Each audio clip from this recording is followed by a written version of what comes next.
श्रीमन्महागणाधिपतये नमः। लक्ष्मीनारायणाभ्यां नमः।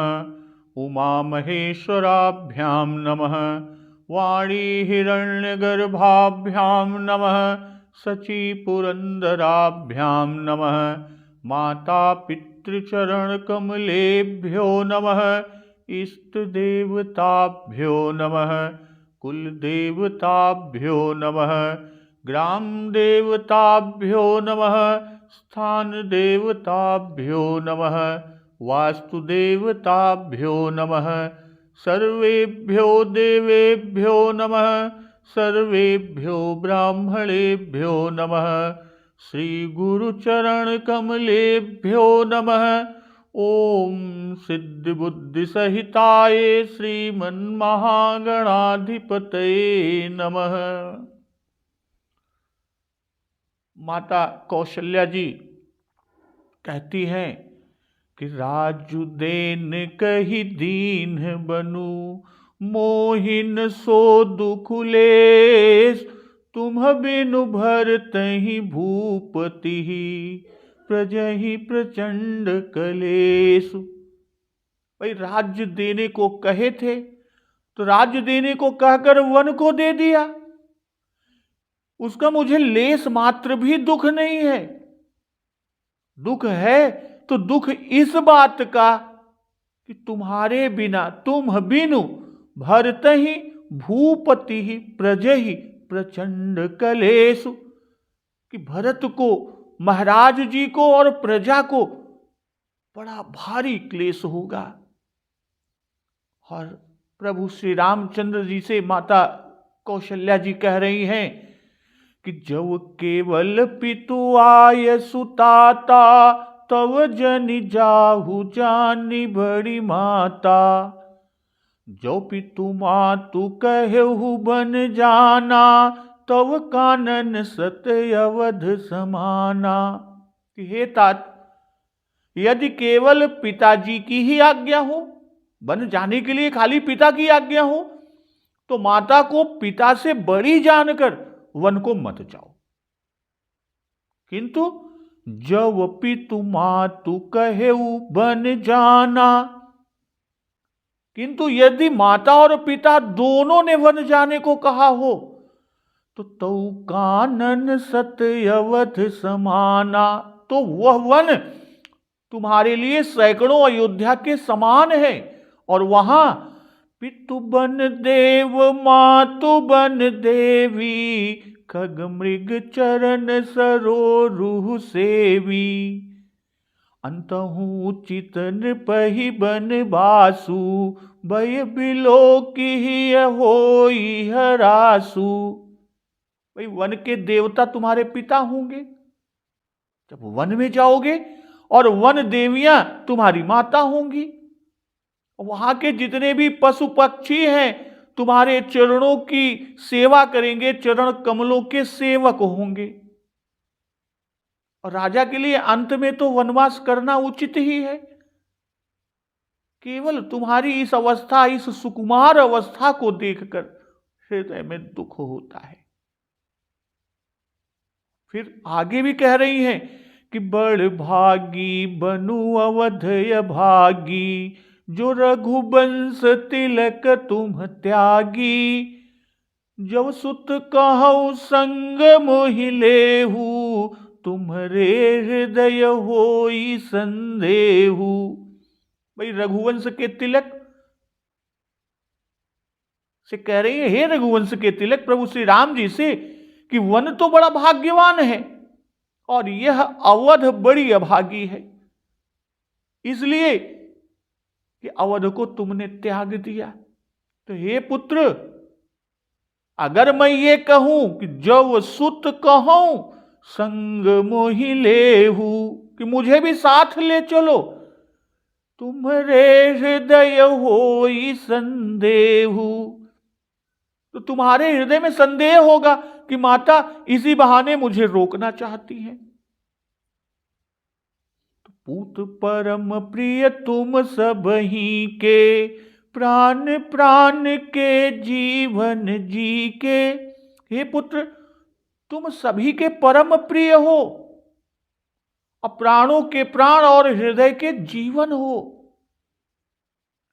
ते तुम कहो मातु बन जाऊं, मैं सुनि बचन बैठी पछिताऊं।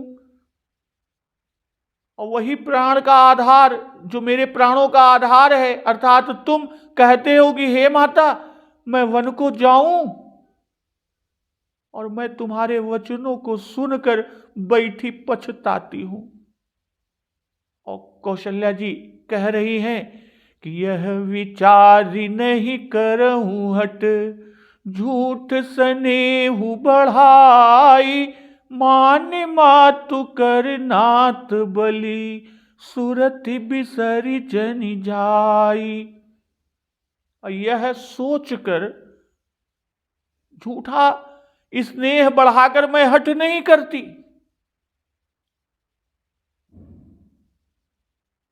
बेटा मैं बलैया लेती हूं, मानी मातु कर नाथ बलि, माता का नाता मानकर सुरति बिसरि जनि जाई, मेरी सुध भूल न जाना। तो आज का प्रसंग इसी के आगे, देव पितर सब तुम्हि गोसाई, राखहु पलक नयन की नाई, अवधि अम्बु प्रिय परिजन मीना, तुम करुणा कर धर्म धुरीना, अस विचार सोई करहु पाई, सबहि जियत जेहि भेट हुआई, जाहु सुखेन बनहि बलि जाऊं, करिय नाथ जन परिजन गाऊं, सब कर आजु सुकृत फल बीता, भयउ कराल कालु विपरीता, बहुविधि बिलपि चरण लपटानी, परमय भागिनी आपुहि जानी, दारुण दुसह दाहुर व्यापा, बरनि न जाहि बिलाप कलापा, राम उठाई मातुर लाई, कहि मृदु बचन बहुरि समुझाई, समाचार तेहि समय सुनी, सिय उठी अकुलाई, जाई सासुपद कमल जुग, बंदी बैठी सिरुनाई। माता कौशल्या जी कह रही हैं कि देव पितर सब तुम्हि गोसाई, राखहु पलक नयन की नाई। हे गोसाई, सब देव और पितर तुम्हारी वैसी ही रक्षा करें जिस तरह से आंखों की रक्षा पलकें करती हैं।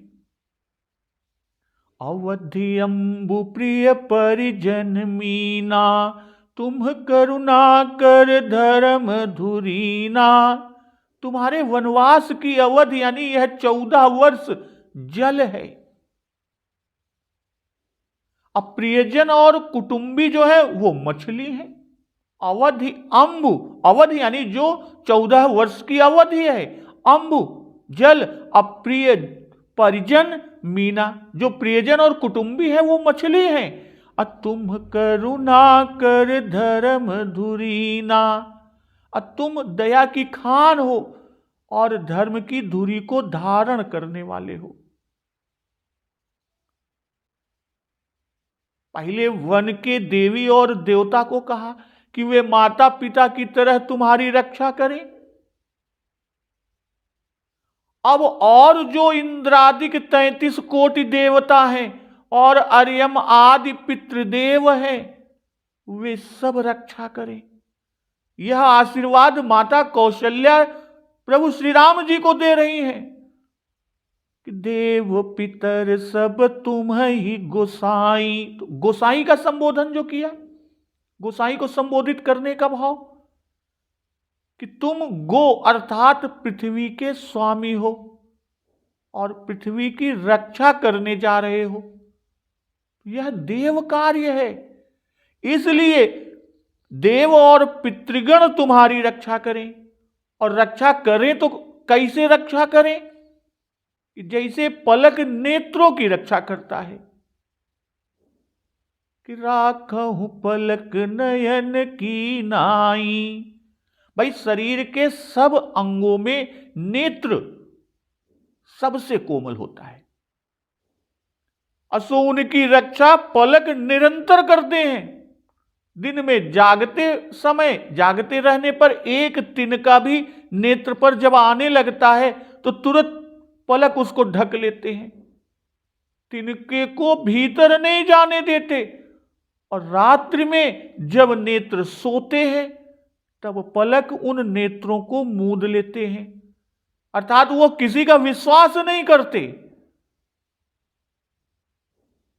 और जो कहते हैं कि देव पितर सब तुम्हि गोसाई, कि हे भूखे स्वामी, कि नीचे और ऊपर के पलक मिलकर पुतली की रक्षा करेंगे। तो यहां पितृगण नीचे के पलक और देवगण ऊपर के पलक हैं। और राखो पलक नयन की नाई, कि तुम सबों के नेत्रवत प्यारे हो, इसलिए ये नेत्रवत तुम्हारी रक्षा करें। वाल्मीकि रामायण में लोकपालाश्च ते सर्वे वासो प्रमुखास्तथा अस्कंदश्च भगवान देवः सोमश्च स बृहस्पतिः सप्तर्षयो नारदश्च ते त्वां रक्षन्तु सर्वतः ते चापि सर्वतः सिद्धा दिशश्च सदिगीश्वरा स्तुता मया वने तस्मिन् पान्तु त्वां पुत्र नित्यसः। वाल्मीकि रामायण में जो उद्धृत है कि पुत्र, देवालयों में तुम जिनको प्रणाम करते हो वे देवता महर्षियों के साथ तुम्हारी रक्षा करें। साध्य, विश्वदेव, मरुत और महर्षि विराट, ब्रह्मा, पूखन, देव, भग, अर्यमा और इंद्र प्रभृति लोकपाल जितने हैं वह तुम्हारा कल्याण करें। भगवान अस्कंद, बृहस्पति सहित चंद्रमा, सप्तर्षि, नारद, जिन सिद्धों दिक्पालों की मैंने स्तुति की है, वे वरुण, पवन, समस्त नक्षत्र, ग्रह, शुक्र, कुबेर, यम मेरे द्वारा अर्चित होकर तुम्हारी रक्षा करें। लोक प्रभु ब्रह्मा, जगत कारण ब्रह्म, ऋषि तथा अन्य नित्य देवता तुम्हारी रक्षा करें। ये आशीष दे रही है माता कौशल्या प्रभु श्री राम जी को। कह रही हैं अवधि अम्बु प्रिय परिजन मीना, तुम करुणा कर धर्म धुरीना। भाई, जल में मछली जीती है और जल न रहने पर तड़प कर फड़फड़ा कर मछली प्राण दे देती है कि जल बिनु थल कहां मीच बिनु मीन को। तो वैसे ही ये अवधि यानी 14 वर्ष की अवधि को जल से, अप्रिय परिजन को मीन से उपमा देकर माता कौशल्या ये बता रही हैं कि प्रिय और परिवार के सभी लोग जैसे तैसे तब तक वो जीवित रह लेंगे जब तक 14 वर्ष समाप्त नहीं होते। और जिस दिन यह अवध रूपी जल खत्म होगा, चुक गया, मियाद पूरी हो गई और आप न आ पाए, यहां पर न आ पहुंचे, तो उसी दिन ये सब तड़प कर फड़फड़ा कर मर जाएंगे। और तुम करुणा कर धर्म धुरीना, धर्म धुरीण हो हे राम, इसलिए वन जाओ, पिता की आज्ञा का पालन करो, करुणाकर हो, इसलिए प्रिय परिजन सब पर करुणा करके समय से लौट कर सबके प्राणों की रक्षा करो, नहीं तो सब मर जाएंगे। भाव है कि धर्म धुरीण हो, प्रिय परिजन के प्राणों की रक्षा धर्म है, और इस धर्म को न भूल जाना। अस विचारी कि अस विचारी सोई करहु उपाई, सब हिजयत जेहि भेट हुआई। अस विचारी, भाई अवधि जल है, प्रिय परिजन मीन रूप है, मछली के रूप में, और तुम करुणाकर और धर्मात्मा हो, यह विचार कर सोई करहु उपाई कि अवधि न बीत जाए, और नहीं तो कोई जीता न बचेगा। श्री रघुनाथ जी ने तो इतना ही कहा था कि आई पाय पुनि देखी हूं, मन जन कर सिमलान। अब कौशल्या भी जानती है कि नृप की जियहि बिनु राम, इसलिए उन्होंने सब ही जियत जेहि भेट हुआई यह विनय किया। और यदि हां कर दे तो राजा की मृत्यु न होने का उपाय तो यही है कि राम वन को न जाए, बस उन्हें रुकना पड़ेगा। किंतु प्रभु श्री राम जी तो सर्वज्ञ हैं। श्री राम जी जानते हैं कि हमारे लौटने तक राजा जी जीवित नहीं रहेंगे, इसलिए उन्होंने माता के इस वाक्य पर कोई उत्तर नहीं दिया। और माता जी कह रही हैं कि जाहु सुखेन बनहि बलि जाऊ, करी अनाथ जन परिजन गाऊ। मैं बलिहारी जाती हूं, तुम सेवक परिवार और नगर भर को अनाथ करके सुख पूर्वक वन को जाओ। सब कर आज सुकृत फल बीता, भयउ कराल कालु विपरीता। कि आज सबके पुण्यों का फल चुक गया, खत्म हो गया, और कठिन काल और कराल तथा ये जो कठिन काल है वह कराल और उल्टा हो गया।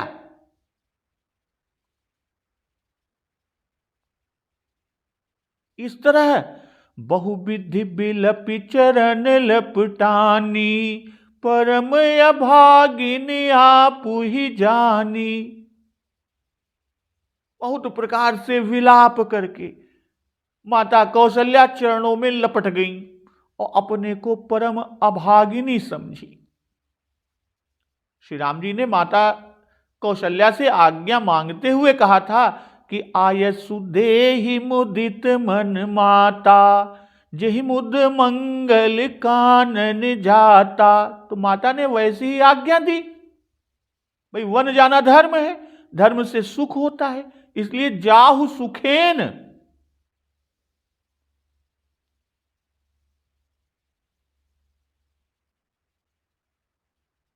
माता कौशल्या इस प्रकार मंगल कामना की है कि वृत्तासुर के वध के समय देवताओं द्वारा पूजित इंद्र को जो मंगल हुआ था, अमृत प्राप्त करने की प्रार्थना के समय गरुण को उनकी माता ने जैसा मंगल का विधान किया था, अमृत के निकलने के समय अदिति ने इंद्र को जो मंगल दिया था, अतुल तेज वाले वामन को त्रिलोकी को 3 पग से नापने के समय जो मंगल हुआ था, वह सब मंगल तुम्हें हो, यह मंगल कामना किया। तो सब मंगलों से युक्त होकर तुम वन को जाओ और वहां अपने सभी मनोरथों को पूर्ण करके अयोध्या में लौट आओ।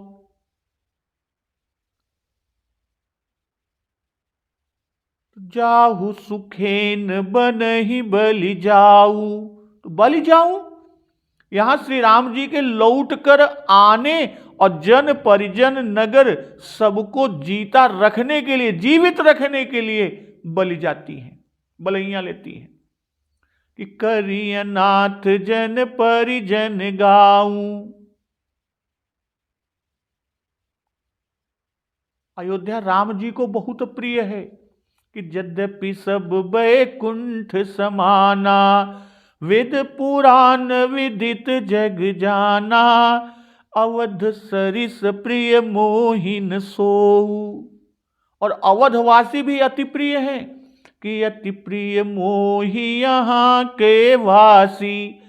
इसलिए इन सबों का अनाथ होना कहा कि जिससे राम जी जल्दी लौट आवे। और करी अनाथ, श्री राम जी के वन जाने से तो अयोध्या सचमुच अनाथ हो गई,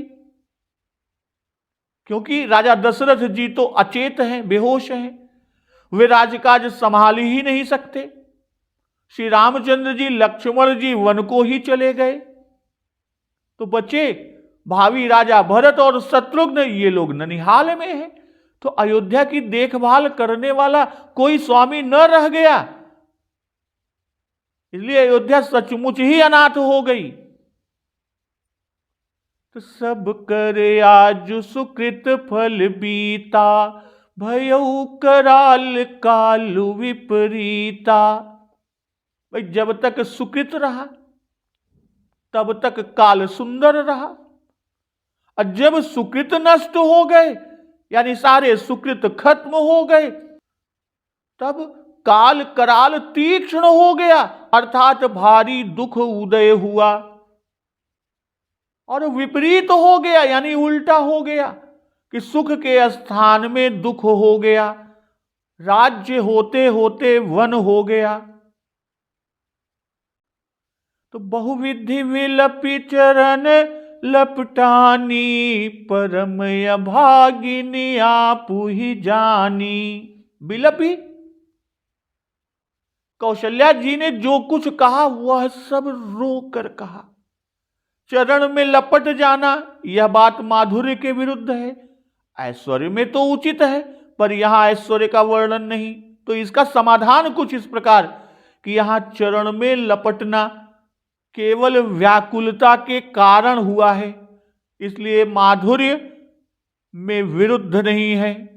अपरम अभागिनी आपु ही जानी, पहले कहा था कि बड़ भागी बने अवध अभागी, कि अयोध्या को अभागी कहा था, और उस अवध में अपने को परम अभागिनी कहती हैं। कौन? माता कौशल्या जी। अर्थात कहने का भाव कि अवध भर में मुझसे बढ़कर अभागिनी कोई और दूसरा नहीं। तो दारुण दुसह दाहूर व्यापा, बरनिन चाहि विलाप कलापा। भयंकर अर्थात कठिन और न सहे जाने योग्य दाह हृदय में व्याप्त हो गया। विलाप समूह का वर्णन नहीं किया जा सकता।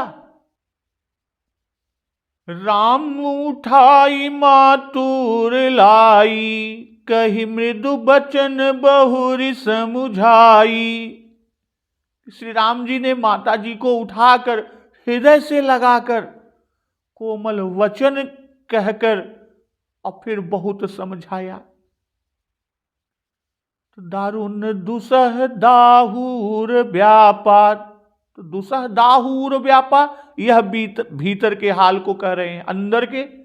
अब विलाप कलापा कि बरनिन जाहि विलाप कलापा, यह बाहर के हाल को कहे, अर्थात माता कौशल्या भीतर और बाहर दुख से परिपूर्ण हो गई। अब विलाप कलापा, विलाप बहुत है, इसी से वर्णन करते नहीं बनता। या इस तरह कि श्री कौशल्या जी के हृदय का विलाप समझकर बाबा गोस्वामी तुलसीदास जी का हृदय दुखित हो गया, इसलिए दुख के मारे बाबा गोस्वामी तुलसीदास जी से कहते ही नहीं बनता। कही मृदु बचन बहुरी समुझाई, बहुरी कि जैसे पहले समझाया था वैसे ही पुनः समझाया। पहले समझाया था कि बरस 4 विपिन बसी, करि पितु बचन प्रमाण, आई पाय पुनि देखी हूं, मन जन करसी मलान। समझाया तुम हमारा स्वरूप जानती हो माता, विराट रूप तुमने देखा है, तुम्हें अलौकिक विवेक मिला है, तब तुम लौकिक विवेक और स्नेह में क्यों डूबती जाती हो? ईश्वर जानकर गुप्त स्नेह रखो। श्री कौशल्या जी का सारी रामायण में मुख्य रूप से 3 जगह प्रसंग है, 3 प्रसंग, राम वन गमन प्रसंग, दशरथ निधन प्रसंग और भरत कौशल्या संवाद का प्रसंग। तो बाबा गोस्वामी तुलसीदास जी ने कौशल्या जी को कि मातु विवेक अलौकिक तोरे, कबहु न मिटी अनुग्रह तोरे, यानी जिसका अलौकिक विवेक कभी भी नष्ट ना हो, अर्थात जो पति धर्म और पुत्र प्रेम के विरोध का योग्य न्याय करने वाली, हजारों आघात होने पर भी स्वधर्म से तिल प्राय भी न हटने वाली और आपाततः आपत्ति का दूर तक विचार करने वाली, पुत्र को संकट के समय में भी पुत्र धर्म पर अटल रहने को सिखलाने वाली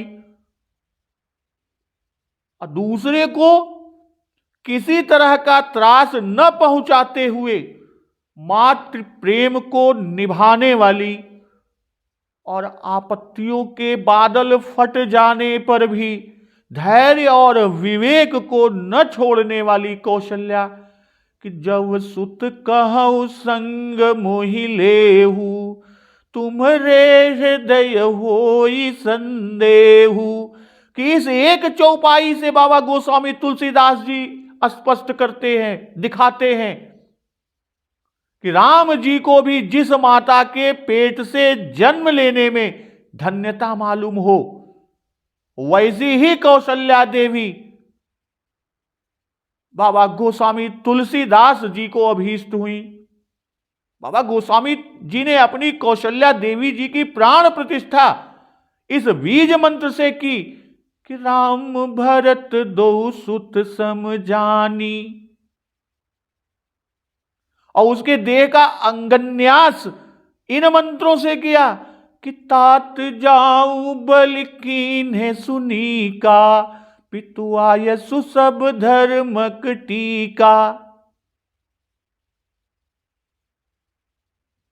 और यहां तक कहा कि पितु बन देव मातु बन देवी, खग मृग चरण सरोरुह सेवी।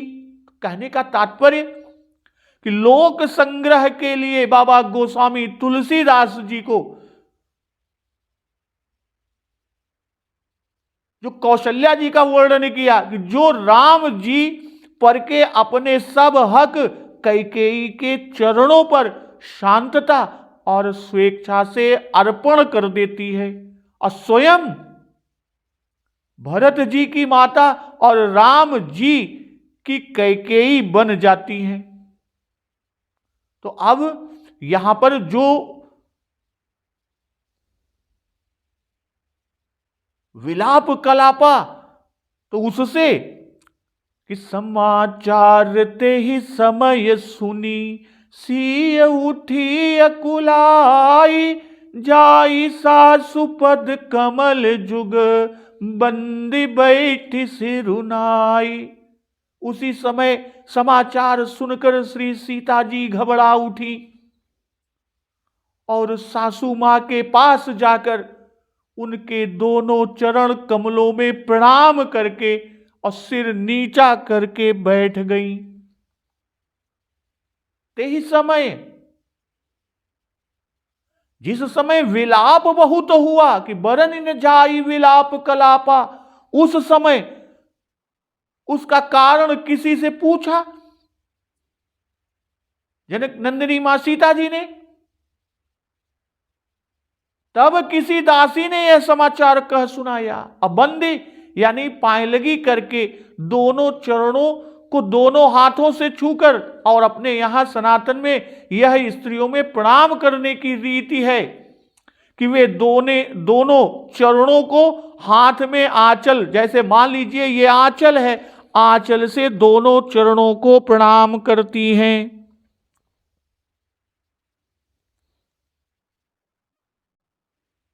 और प्रणाम कर सिर नीचा करके माता कौशल्या जी के पास यानी अपनी सासू मां के पास जाकर बैठ जाती हैं। तो तिन्हीं असीस सासु मृदुबानी, अति सुकुमारी देखी कुलानी। सीता जी की सासू मां माता कौशल्या जी ने कोमल वाणी से आशीर्वाद दिया। दीन ही असीस सासु मृदुबानी, अति सुकुमारी देखी कुलानी। श्री सीता जी को अति सुकुमार देखकर कौशल्या जी घबरा गई। कारण चेष्टा से जान गई, उनकी भाव भंगिमा से जान गई कि सीता जी भी श्री राम के साथ जरूर जाएंगी। किंतु सीता जी अत्यंत सुकुमारी हैं, वन के क्लेश को कैसे सह सकेंगी। अब बैठी नमित मुख सोचती सीता, रूप राशिपति प्रेम पुनीता। रूप की राशि और पति के प्रेम में पवित्र श्री सीता जी मुंह झुकाए बैठी सोचती हैं। अति सुकुमारी माता कौशल्या ने आगे ऐसा कहा ही कि तात सुनहु सिय अति सुकुमारी। राजा दशरथ जी कि सुठ सुकुमार कुमार दो, जनक सुता सुकुमारी। तो दशरथ जी महाराज श्री राम लक्ष्मण जी को श्री सीता जी की अपेक्षा अधिक कोमल मानते हैं, और माता कौशल्या जी श्री सीता जी को अधिक कोमल मानती हैं। श्री कौशल्या जी वास्तववादिनी हैं और श्री दशरथ जी माधुर्य प्रेम भाव में रंगे हैं। तो राजा रानी दोनों की मनु और शत्रुपा शरीर रूप में वर याचना में ही प्रस्तुत है, उसी में पता चला है। अब बीज के अनुसार ही वृक्ष भी होता है। वही मनु शत्रुपा दशरथ और कौशल्या के रूप में। तो सिर नीचा किए सोचती है, यह सोच की मुद्रा है सीता जी की कि बंदी बैठ सिर उनाई। रूप राशि से बाहर की, अपति प्रेम पुनीता से भीतर की शोभा को कहा। रूप राशि से तन को, अपति प्रेम पुनीता से प्राण को सुकृति अर्थात दोनों को सुकृति दिखाया। और जानकी जी का विचार क्या है आगे कि चलन चहत बन जीवन नाथु, के ही सुकृति सन होई साथु। जीवन नाथ, हमारे जीवन के जो नाथ वन को चलना ही चाहते हैं, अब किस सुकृति से उनका साथ होगा। के ही सुकृति सन होई साथु, अक्की तनु प्राण की केवल प्राणा, विधि कर तबु कछु जाई न जाना। भाई तन और प्राण दोनों सुकृति साथ होंगे या केवल प्राण सुकृति से ही साथ होगा। भाई विधि की गति कुछ जानी नहीं जाती। जीवन नाथु कि चलन चहत बन जीवन नाथु, अर्थात मेरा जीवन पति के अधीन है, साथ रखें तो जीती रहूंगी, नहीं तो जीवित नहीं। जीवन के स्वामी मेरे पति ही हैं। अक्के ही सुकृति सन, भाई तन और प्राण दोनों सुकृति हैं। इनमें से किस सुकृति के संग पति के साथ जाऊंगी। कहने का भाव कि किस सुकृति को उनका साथ होगा, तन और प्राण दोनों का या खाली प्राण का। कहने का भाव यहां यदि प्राणनाथ मुझे साथ ले चलें तब तो हमारे प्राण और तन दोनों ही सुकृति हैं, और कहीं यदि साथ न ले गए तो केवल प्राण ही सुकृति समझूंगी। इसको कहने का जो आशय है, तात्पर्य वह यह है कि पति के बिना मैं प्राण कदापि नहीं रखूंगी। शरीर को छोड़कर यानी मरकर प्राणों से ही उनका साथ करूंगी। प्राण जीवननाथ यानी श्री राम जी उनके साथ कर दूंगी। जैसा कौशल्या अम्बा ने कहा है कि गए उन संगन प्राण पठाए, तो प्राण का जाना तो निश्चय ही है, प्राण तो जाएंगे ही साथ। और यदि कुछ इस तरह से समझें कि विधि की गति नहीं जानी जाती कि क्या होगा, प्राण जाएंगे या तन और प्राण दोनों साथ जाएंगे। विधि कर तब कछु जाई न जाना, भाई तन सुकृति है या प्राण ही सुकृति है, किससे संयोग होगा और किससे वियोग होगा, यह सब विधि का कर्तव्य है, जाई न जाना। क्योंकि कर्म का फल ब्रह्मा जी देते हैं और कर्म की गति कठिन होती है, कठिन है, विधाता ही वो जानते हैं, कोई और नहीं। कठिन कर्म गति जान विधाता, और हमारे किस पुण्य से जीवननाथ अर्थात प्रभु श्री राम जी के साथ हमारा जाना होगा। ऐसा कौन सा सुकृत है जिसके उदय से इस असमय में हमको सहायता मिले। और सीता जी चारु चरण नख लेखति धरनी, नूपुर मुखुर मधुर कभी बरनी। लेखती यानी कुरेद कर चिन्ह बनाती हैं कि अपने सुंदर चरणों के नखों से, नाखून से पृथ्वी को कुरेद रही हैं, मानो पृथ्वी पर कुछ लिख रही हैं। और उस समय नूपुर मुखुर मधुर कभी बरनी, कि उस समय नूपुरों में जो मधुर शब्द हो रहा है, बाबा गोस्वामी दास और अन्य कवि उसे कुछ इस तरह से वर्णन करते हैं कि मनहु प्रेम बस बिनती करही, हम ही सीय पद जनि परिहरही। मानो नूपुर प्रेम के वश श्री रामचंद्र जी से विनय करते हैं कि श्री सीता जी के चरण हमारा त्याग ना करें। भाई नख से पृथ्वी कुरेदना, लेखती नख से पृथ्वी को कुरेदना और उस पर चिन्ह बनाना, यह एक प्रकार के सोच की मुद्रा है। और सोच में बैठे हुए मनुष्य सहज ही ऐसा करने लगते हैं कि अपने पैर के नाखूनों से कुरेदने लगते हैं। और स्त्रियों में तो विशेष रूप से यह स्वभाव पाया जाता है कि पुलक शिथिल तनु भारी बिलोचन, महीनख लिखन लगी जब सोचन। सब सिय राम प्रीति किसी मूरति, जनु करुणा बही बहु बेस बिसूरति। तो यहां कहते हैं बाबा गोस्वामी तुलसीदास जी कि सीता जी लेखति धरनी, संकट पड़ने पर भाई हर कोई माता का आश्रय लेता है, संकट पड़ने पर माता का आश्रय लिया जाता है। और आप अवनी कुमारी है, पृथ्वी माता को अपना संकट सुनाना चाहती है, पर सास माता कौशल्या और पति प्रभु श्री राम के संकोच से सीता माता बोल नहीं पाती, बोल ही नहीं सकती, संकोच है। इसलिए लिखकर धरती पर कुरेद कर लिखकर अपनी माता पृथ्वी माता को यह दिखाती हैं, समझाती हैं, बताती हैं। राघव जी से यह जनाती हैं, उनको भी दिखाती हैं कि संग ना लोगे तो मैं इसी में प्रवेश कर जाऊंगी, धरती में प्रवेश कर जाऊंगी। और माता से कहती हैं कि यदि मुझे रघुनाथ जी संग न ले जाएं तो आप ही हमें ग्रहण कर लें, हम ही सीय पद जनि परिहरहि, आप श्री सीता जी को साथ ले चलें। ये नूपुर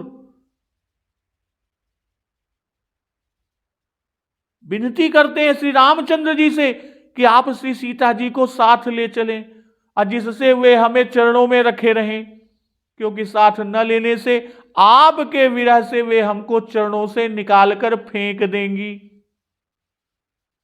तो मंजू बिलोचन मोचती बारी, बोली देखी राम महतारी। सुंदर दोनों नेत्रों से जल बहा रही हैं। और यह देखकर श्री राम जी की माता बोली कि हे तात, तात सुनहु सियति सुकुमारी, सासु ससुर परिजन ही प्यारी। सुनो तात, सीता अत्यंत सुकुमारी है, सास और ससुर तथा जितने भी कुटुंबी हैं सभी को प्यारी है। तो मंजू बिलोचन मोचती बारी, मंजू बिलोचन का भाव यहां कि श्री जानकी जी को रूप राशि कहाए हैं कि रूप राशि पति प्रेम पुनीता, इसी से सब अंगों की शोभा भी कहते हैं। तो यहां मंजू बिलोचन मोचती बारी में नेत्रों की शोभा को कहे, और आगे चंद्र बदन दुख कानन भारी, इसमें मुख की शोभा।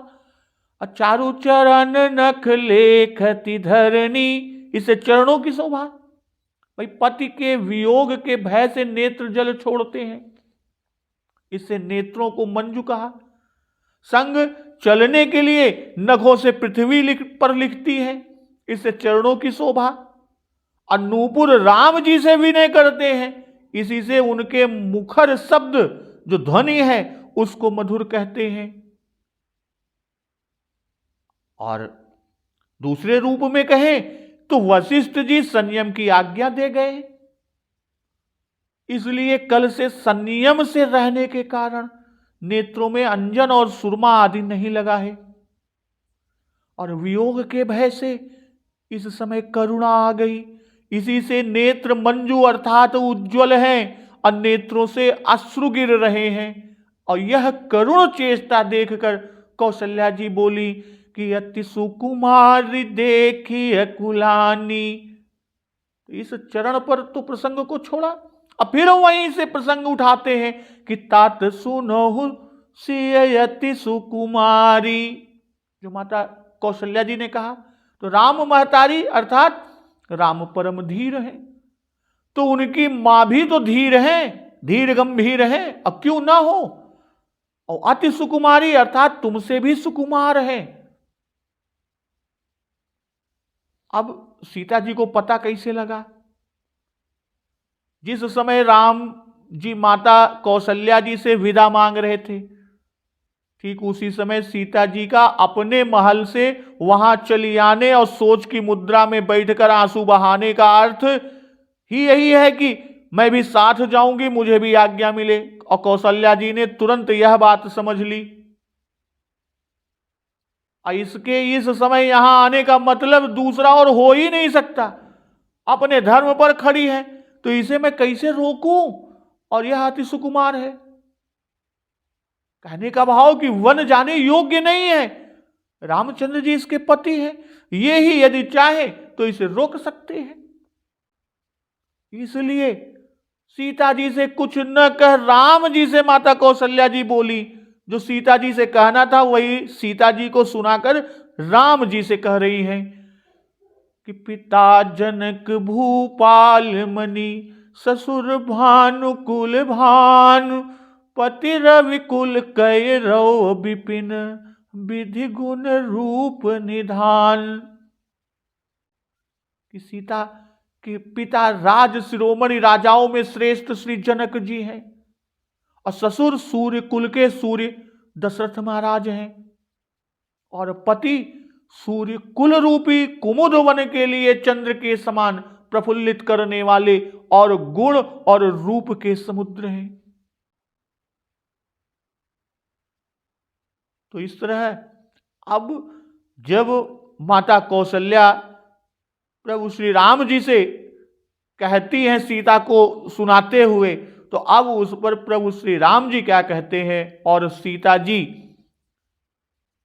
बन जाती हैं उन्हें और कौन रोकता है, कौन समझाता है, राम जी कैसे समझाते हैं, इस प्रसंग का श्रवण अमृत रसपान हम लोग अगले दिवस की कथा में करेंगे। तो एक बार जोर से बोलिए, सियावर रामचंद्र की जय, पवन सुत हनुमान की जय, जगत जननी मां जगदम्बा की जय, गुरुदेव भगवान की जय, उमापति महादेव की जय। जय श्री राम।